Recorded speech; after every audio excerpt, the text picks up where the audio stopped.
Hai, masih sama aku Aisyah Zanamiwa di channel aku kali ini Ica Joyko. Nah, jadi untuk 2 video sebelumnya kan aku udah bahas mengenai pengertian FGD, terus juga FGD itu ngapain aja. Terus di video kali ini yang part 3-nya aku bakalan sharing-sharing pengalaman aku tentang FGD. Nah, jadi guys, ini penting banget, apalagi yang 200 besar ya. Kalian harus prepare banget dan persiapan banget untuk lolos ke tahap berikutnya, yaitu menjadi 100 besar. Dan kalau kalian udah menjadi 100 besar, kalian udah menjadi siswa SMA Sumsel dong pastinya. Nah, aku nggak bisa ya nyebutnya SMA 22, soalnya aku udah kebiasa nyebutnya SMA Sumsel. Nah, apalagi Semandudu ya, nggak kebiasa banget. Nah, jadi langsung aja ke pengalaman aku tentang FGD. Jadi pertama-tama kita masuk ruangan ya, terus nanti si bapaknya langsung nyusun katanya, itu ambil mejanya, ambil kursinya, susun dibentuk kayak kelompok gitu kan. Nah terus duduk. Tapi pengalaman aku kemarin kan orang 5 tuh, tapi ada kalau nggak salah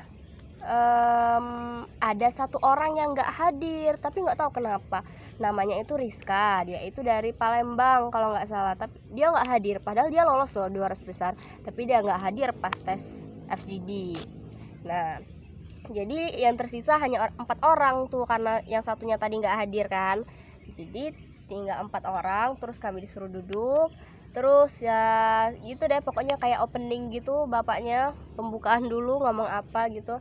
Terus dikasih kertas kan, kalau nggak salah disuruh nulis di situ sih, nulis di kertasnya. Yang kata aku disuruh ngelis barang itu kan. Nah jadi disuruh bahasa Indonesia kan katanya, you may speak in bahasa. Tapi guys, ternyata bahasa Indonesia itu susah. Kenapa aku bilang bahasa Indonesia itu susah?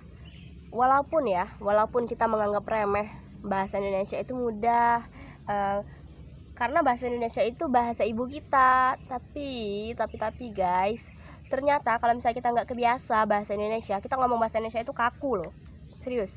Kita ngomong bahasa Indonesia di depan pewawancara atau di depan teman-teman di dalam FGD itu merasa kaku kalau misalnya kita nggak kebiasa. Nah, jadi aku saranin kalian buat ngomong di depan kaca atau di depan kamera atau ngerekam di HP kalian sendiri, ngomong pakai bahasa Indonesia yang baik dan benar, biar nanti pas FGD atau pas wawancara kalian udah kebiasa. Oke? Nah, lanjut ya ke pengalaman FGD. Setelah dikasih kertas, kayak ada ditunjuk ketua gitu ya. Di dalam grup itu ditunjuk ketua. Misalnya kamu bakal jadi ketuanya nih, kata bapaknya. Atau you will be a captain. Kalau di kelompok aku kemarin namanya Kak Mutiara, dia jadi ketua di kelompok itu kan. Ibaratnya dia jadi moderatornya gitu. Dia jadi moderator, dia yang memandu diskusi atau yang memandu jalannya diskusi kami. Terus katanya, let's start the discuss. Dia masih ngomong bahasa Inggris padahal udah disuruh bahasa Indonesia. Hebat banget kan dia.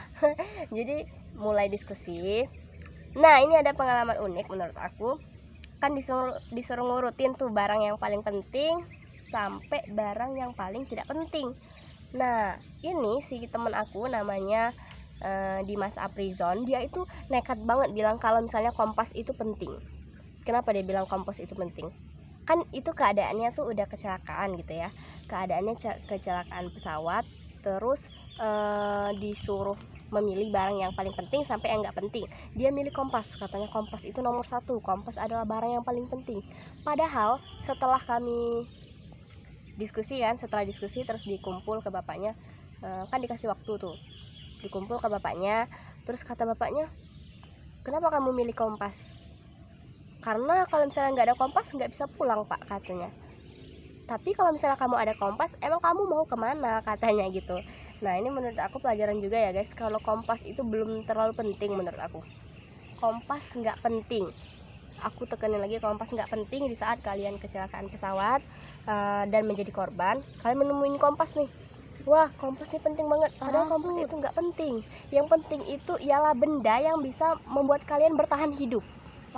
Misalnya nih baju, makanan tadi kan, korek api. Nah, terus juga kalau misalnya ada HP, baterainya itu bisa jadi sumber api loh, baterai HP. bisa jadi sumber api. Karena kalian kan itu posisinya di hutan dan nggak tahu mau kemana. Yang penting kalian bisa bertahan hidup dulu gitu. Kompas itu nggak penting karena kita posisinya lagi menunggu bantuan. Karena kalau misalnya pesawat kan itu ada radar. Nah, radar akan mengetahui di mana posisi korban sekarang, di mana posisi pesawat terjatuh sekarang. Akan dicari gitu. Yang penting kalian bisa bertahan hidup dulu. Nah, jadi itu dia nih sharing session FGD, pengalaman FGD aku.